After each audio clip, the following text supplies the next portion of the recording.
Hello friends, welcome to this channel. तो ISRO Indian space research organisation department of space के under Satish Dhawan space centre SHAR, जो कि आपका श्री हरिकोटा में है, इसी की तरफ से नई वैकेंसीज आई है।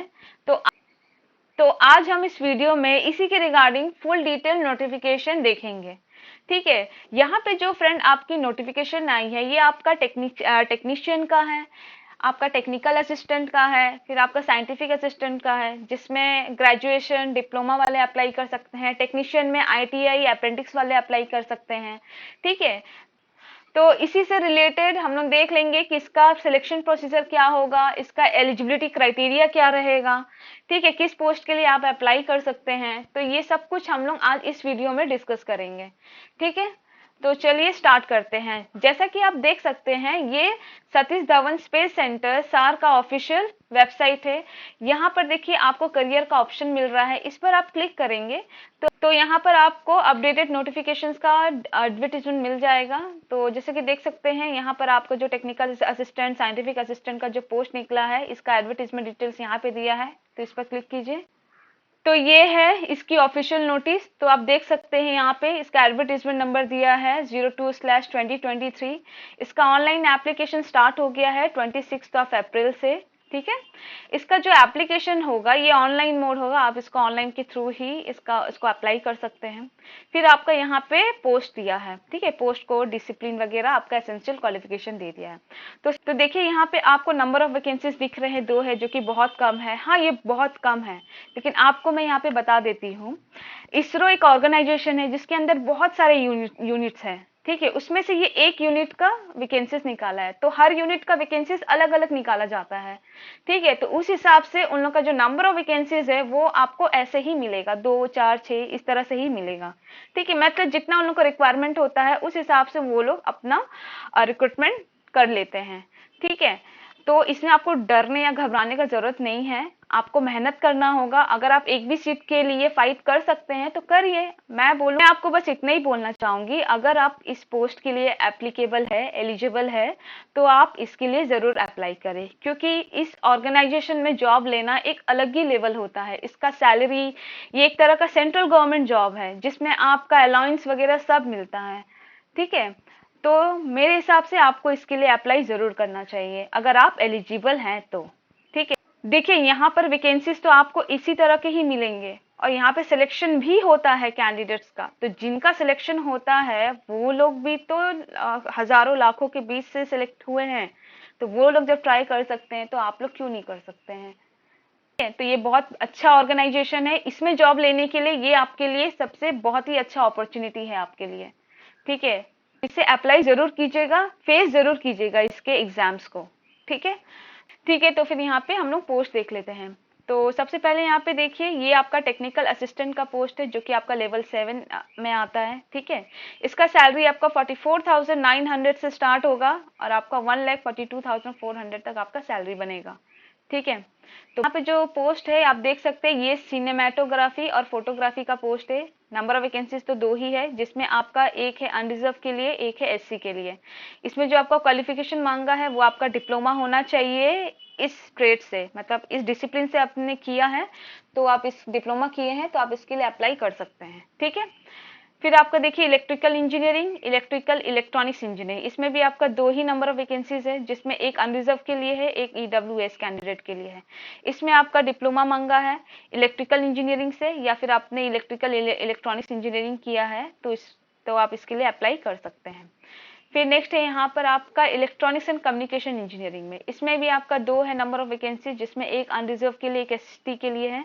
इसमें आपका डिप्लोमा होना चाहिए सेम डिसिप्लिन से। ठीक है, फिर आप इलेक्ट्रॉनिक्स एंड इंस्ट्रूमेंटेशन इंजीनियरिंग में देख सकते हैं, सिर्फ एक ही वैकेंसी है जो आपका अनरिजर्व के लिए है। इसमें भी आपका डिप्लोमा होना चाहिए सेम डिसिप्लिन से। ठीक है, फिर आपका मैकेनिकल इंजीनियरिंग में देखिए 5 है नंबर ऑफ वैकेंसी, जो कि अच्छा है। ठीक है, इसमें अनरिजर्व में 2 है, एससी के लिए 1 है, एसटी के लिए 1 है और ईडब्ल्यूएस के लिए यहाँ पे 1 है। ठीक है, इसमें भी आपने डिप्लोमा किया है मैकेनिकल इंजीनियरिंग से, तो आप इसके लिए अप्लाई कर सकते हैं। फिर नेक्स्ट देख लेते हैं, अब ये आपका है साइंटिफिक असिस्टेंट के लिए।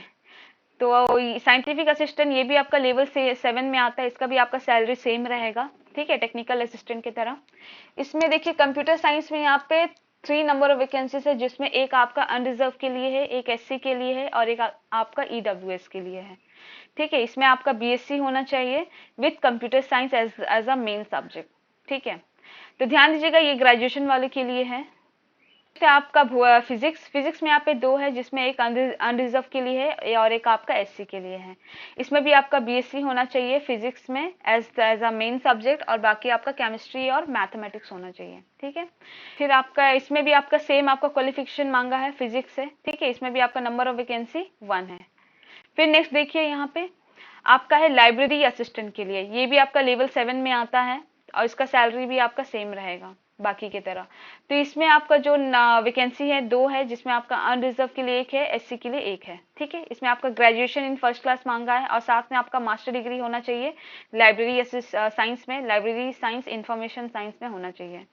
ठीक है, तो नेक्स्ट देख लेते हैं टेक्नीशियन बी। तो टेक्नीशियन बी, इसमें आपका आईटीआई और अप्रेंटिस वाले इसके लिए अप्लाई कर सकते हैं। ठीक है, ये लेवल 3 का जॉब है। इसका जो सैलरी बनेगा 21,700 से लेके 69,100 तक का सैलरी बनेगा। इसमें जो पोस्ट है देखिए, इसमें आपको वैकेंसीज आपको अच्छा खासा देखने को मिलेगा। इसमें आपका जो केमिकल है, इसी में आप देखिए आपको 10 नंबर ऑफ वैकेंसीज दिख रहे हैं, जो कि अपने आप में बहुत ही अच्छा है। ठीक है, इसमें आपका अनरिजर्व में 5 है टोटल, ओबीसी में 3 वैकेंसी है और ईडब्ल्यूएस में 2 वैकेंसी है। ठीक है, इसका जो क्वालिफिकेशन है यहाँ पे देखिए आपका 10 पास मांगा है। ठीक है, साथ में आप अगर आपने आईटीआई किया है तो इसके लिए अप्लाई कर सकते हैं, या फिर आपने एनटीसी या फिर एनएससी किया है, मतलब आपने अप्रेंटिस किया है, तो आप इसके लिए अप्लाई कर सकते हैं। और आपने एनसीबीटी से किया है तो ही आप इसके लिए अप्लाई कर सकते हैं। अगर आपने एससीबीटी से किया है तो आप इसके लिए अप्लाई नहीं कर सकते हैं। ठीक है, और आपका ट्रेड क्या होना चाहिए वो भी बता दिया गया। आपने इन सब ट्रेड में अगर आपने किया है, इनमें से किसी भी ट्रेड में, तो ही आप इसके लिए अप्लाई कर सकते हैं इस पोस्ट के लिए। ठीक है, फिर नेक्स्ट देख लेते हैं केमिकल। ये आपका पीसीआर यूनिट के लिए है। इसमें नंबर ऑफ पोस्ट आपका 1 ही है अनरिजर्व के लिए, तो यहाँ पे भी आपका क्वालिफिकेशन सेम रहेगा। ठीक है, इलेक्ट्रिशियन में यहाँ पे टोटल नंबर ऑफ वैकेंसी 6 है, अनरिजर्व के लिए 3 है, ओबीसी के लिए 2 है, ईडब्ल्यूएस के लिए 1 है। यहाँ पे भी देखिए आपका 10 पास प्लस आईटीआई या फिर अप्रेंटिस आपका किया होना चाहिए रिलेवेंट ट्रेड में। ठीक है, मैंने मतलब आपने इलेक्ट्रिशियन ट्रेड में किया है तो आप इसके लिए अप्लाई कर सकते हैं। अच्छा ठीक है, यहाँ पे आप लोगों को कंफ्यूजन होगा कि एससी एसटी के लिए यहाँ पे क्या वैकेंसीज नहीं है। देखिए एससी एसटी के लिए यहाँ पे दिया नहीं है, इसका मतलब वो लोग अप्लाई नहीं कर सकते हैं, ऐसा कुछ नहीं है। अनरिजर्व में वो लोग अप्लाई कर सकते हैं, माने अनरिजर्व से उन लोगों को फाइट करना पड़ेगा। ठीक है, तो एससी एसटी जो है वो लोग कैटेगरी वाले अनरिजर्व से अप्लाई कर सकते हैं। फिर नेक्स्ट देख लीजिए इलेक्ट्रिशियन आपका पीसीआर यूनिट के लिए यहाँ पे 2 नंबर ऑफ वैकेंसी है, जिसमें आपका अनरिजर्व के लिए 1 है और ईडब्ल्यूएस के लिए 1 है। इसमें भी आपका 10 पास प्लस आईटीआई या फिर अप्रेंटिस मांगा है ट्रेड में। ठीक है, फिर आपका फीटर में देखिए आपको ज्यादा मिलेगा, थोड़ा ज्यादा मिलेगा, 17 है यहाँ पे नंबर ऑफ वैकेंसी, जिसमें आपका अनरिजर्व के लिए 8 है, ओबीसी के लिए 6 है, ईडब्ल्यूएस के लिए 3 है। ठीक है, इसमें भी आपका 10 पास प्लस आईटीआई इन फीटर ट्रेड में होना चाहिए। अगर आपने अप्रेंटिस भी किया है तो भी आप इसमें अप्लाई कर सकते हैं। ठीक, और हाँ इसमें भी एससी एसटी नहीं है, ऐसा नहीं है कि नहीं अप्लाई कर सकते, अनरिजर्व से आप लोग अप्लाई कर सकते हैं। ठीक है, फिर आपका फीटर जो पीसीआर यूनिट है, इसके लिए भी यहाँ पे 2 है नंबर ऑफ वैकेंसी, 1 है अनरिजर्व के लिए, 1 है ईडब्ल्यूएस के लिए, तो इसमें भी आपका सेम आपका क्वालिफिकेशन रहेगा। मैं क्या फिर आपका मशीनिस्ट में आपका 3 है नंबर ऑफ वैकेंसी, जिसमें 2 है अनरिजर्व के लिए, 1 है आपका ईडब्ल्यूएस के लिए। इसमें भी आपका सेम 10 पास प्लस आईटीआई या फिर अप्रेंटिस किए हैं मशीनिस्ट ट्रेड में, तो आप इसके लिए अप्लाई कर सकते हैं। फिर नेक्स्ट है आपका इलेक्ट्रॉनिक मैकेनिक में, इसमें आपका देखिए 13 है नंबर ऑफ वैकेंसी, जिसमें अनरिजर्व के लिए यहाँ पे 6 है, ओबीसी के लिए 5 है, ईडब्ल्यूएस के लिए 2 है। इसमें आपका सेम आपका 10 प्लस आईटीआई या फिर अप्रेंटिस इन इलेक्ट्रॉनिक मैकेनिक ट्रेड। ठीक है, डीजल मैकेनिक में यहाँ पे 3 है, जिसमें 2 है अनरिजर्व के लिए, 1 है ओबीसी के लिए। इसमें भी आपका सेम आपका 10 पास होना चाहिए, साथ में आपका डीजल मैकेनिक से आईटीआई या फिर अप्रेंटिस किया होना चाहिए। फिर आपका इंस्ट्रूमेंट मैकेनिक में 1 ही है जो कि अनरिजर्व के लिए है। इसमें भी आप 10 पास प्लस आईटीआई या फिर अप्रेंटिस इन इंस्ट्रूमेंट मैकेनिक ट्रेड में। ठीक है, प्लम्बर के लिए यहाँ पे 2 है, अनरिजर्व के लिए 1, ओबीसी के लिए 1, और प्लम्बर ट्रेड में आपका होना चाहिए आईटीआई या फिर अप्रेंटिस। ठीक है, यहाँ पे आपका पंप ऑपरेटर कम मैकेनिक, इसमें 7 है टोटल वैकेंसी, जिसमें 3 अनरिजर्व के लिए है, ओबीसी के लिए 3 है, एसटी के लिए 1 है। ठीक है, इसमें भी आपका सेम पंप ऑपरेटर से आपने आईटीआई या अप्रेंटिस किया है तो आप इसके लिए अप्लाई कर सकते हैं। Diesel mechanic with heavy vehicle driving licence, अगर ये आपके पास है, इसमें आपका नंबर ऑफ वैकेंसी 3 है, 2 अनरिजर्व के लिए, एक ओबीसी के लिए। और यहाँ पे आपका सेम आईटीआई होना चाहिए 10 के साथ, या अप्रेंटिस होना चाहिए डीजल मैकेनिक ट्रेड में, साथ में आपका हैवी ड्राइविंग लाइसेंस होना चाहिए, व्हीकल लाइसेंस, ठीक है। फिर आरएनएसी में यहाँ पे एक है वैकेंसी, अनरिजर्व के लिए एक ही है, और यहाँ पे भी आपका आरएनएसी में ही आपका ट्रेड सर्टिफिकेट होना चाहिए। फिर आपका यहाँ पे सिविल के लिए देख लीजिए, हाँ ये जो है आपका, ये आपका ड्राफ्टमैन के लिए है बी, ये भी लेवल 3 में आता है, इसका भी सैलरी आपका सेम रहेगा टेक्नीशियन जैसा, ठीक है। तो इसमें सिविल में 2 है वैकेंसी, जिसमें अनरिजर्व के लिए एक, ओबीसी के लिए एक है, ठीक है। इसमें आपका 10 पास प्लस आईटीआई, या फिर आपने अप्रेंटिस किया है ड्राफ्टमैन सिविल में, तो आप इसके लिए अप्लाई कर सकते हैं। मैकेनिकल में एक है अनरिजर्व के लिए है, जो इसमें भी आपका मैकेनिकल में आपने ड्राफ्टमैन इन मैकेनिकल आपने किया है आईटीआई या अप्रेंटिस से, तो आप इसके लिए अप्लाई कर सकते हैं। तो ये था आपका टोटल वैकेंसीज पोस्ट वाइज, ठीक है। तो नेक्स्ट हम लोग यहाँ पे इंपॉर्टेंट देख लेते हैं, यहाँ पे आपका पे अलाउंस और एज रिलैक्सेशन क्या रहेगा।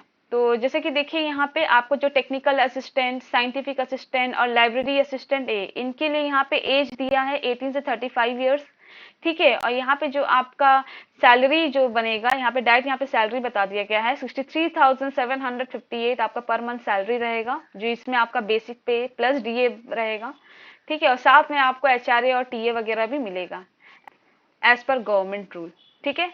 फिर उसके बाद यहाँ पे टेक्नीशियन बी और ड्राफ्टमैन बी के लिए यहाँ पे सैलरी ये रहेगा 30,814 पर मंथ, जिसमें आपका बेसिक पे प्लस डीए है, और इसमें भी आपका एचआरए प्लस टीए आपका बनेगा, ठीक है। इसके लिए भी एज देखिए 18 से 35 ईयर्स है। तो फ्रेंड्स मैं आपको एक चीज यहाँ पर बता देती हूँ, ये जो टेक्नीशियन बी का पोस्ट है, जिसमें आईटीआई अप्रेंटिस वाले अप्लाई कर सकते हैं, यहाँ पे इनका एज देखिए मैक्सिमम 35 ईयर्स दिया है, मतलब आपको एज को लेके प्रॉब्लम नहीं होगा। जनरली देखा जाता है कि टेक्नीशियन वाले जो पोस्ट होते हैं, किसी भी ऑर्गेनाइजेशन जो पोस्ट निकाला जाता है, उसमें मैक्सिमम एज 22 या 24 साल दिया जाता है, ठीक है। तो यहाँ पे वहां पे बहुत से कैंडिडेट्स लोगों को एज प्रॉब्लम, माने अधिकतर कैंडिडेट्स लोगों को एज प्रॉब्लम फेस करना पड़ता था, लेकिन यहाँ पे देखिए, यहाँ पे आपका 35 ईयर्स मैक्सिमम एज दिया गया है, मैंने आप 80 से 35 ईयर्स में है, तो आप इसके लिए अप्लाई कर सकते हैं। तो आपको इस तरह का गोल्डन अपॉर्चुनिटी कभी नहीं मिलेगा, आप अगर इसके लिए एलिजिबल हैं तो आपको इसमें जरूर अप्लाई करना चाहिए, ठीक है। और इसके ऊपर भी आपका कैटेगरी वाइज भी यहाँ पे एज रिलैक्सेशन मिलेगा, जैसे कि एज पर गवर्नमेंट रूल दिया जाता है SC/ST के लिए 5 इयर्स और ओबीसी के लिए 3 इयर्स का, तो उस हिसाब से आपको एज रिलैक्सेशन भी मिलेगा इस पर, ठीक है।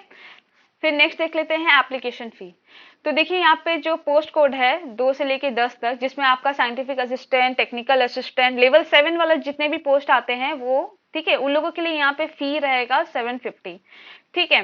यहाँ पे सारे कैंडिडेट के लिए 750 रहेगा, ठीक है। यहाँ पे इसमें और क्या बोला जा रहा है कि एग्जाम्स के बाद आपका जो 750 है ना, ये आपको पूरा रिफंड कर दिया जाएगा एग्जेम्प्टेड कैंडिडेट्स को, मतलब women, SC/ST, PWBD, ex serviceman candidate है, तो उनको 750 रुपया पूरा का पूरा रिफंड कर दिया जाएगा। लेकिन एग्जाम्स अगर उन्होंने देंगे, तो अगर आपने एग्जाम्स दिया है, टेस्ट दिया है, तब इसके बाद आपका ये फी रिफंड हो जाएगा, ठीक है। बट यहाँ पे देखिए, जो बाकी इन्हें छोड़ के जो जनरल कैटेगरी, मतलब जो अनरिजर्व कैटेगरी वाले आते हैं, जिसमें ओबीसी भी है, तो उन लोगों के लिए यहाँ पे रिफंड होगा 500, माने उनके फी में से 250 रुपीज यहाँ पे डिडक्ट करके 500 रुपीज ही रिटर्न किया जाएगा, ठीक है। तो ये यहाँ पे फीस का क्राइटेरिया बताया है। तो आप यहाँ पे देख सकते हैं, यहाँ पे आपका फीस मैक्सिमम है, लेकिन ये रिफंडेबल है, तो आप इसके लिए ऑफकोर्स अप्लाई कीजिए।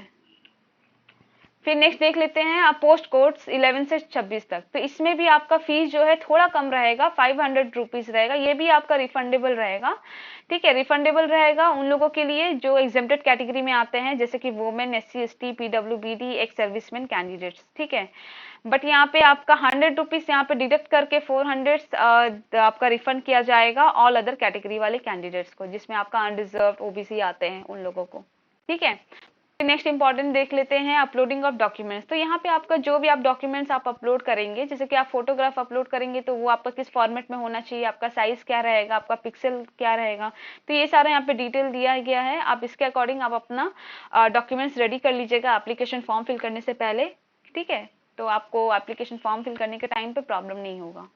फिर उसके बाद देख लेते हैं सिलेक्शन प्रोसेस इसका क्या रहेगा। तो यहाँ पे जो मोड ऑफ सिलेक्शन है वो आपका written test and skill test रहेगा, ठीक है।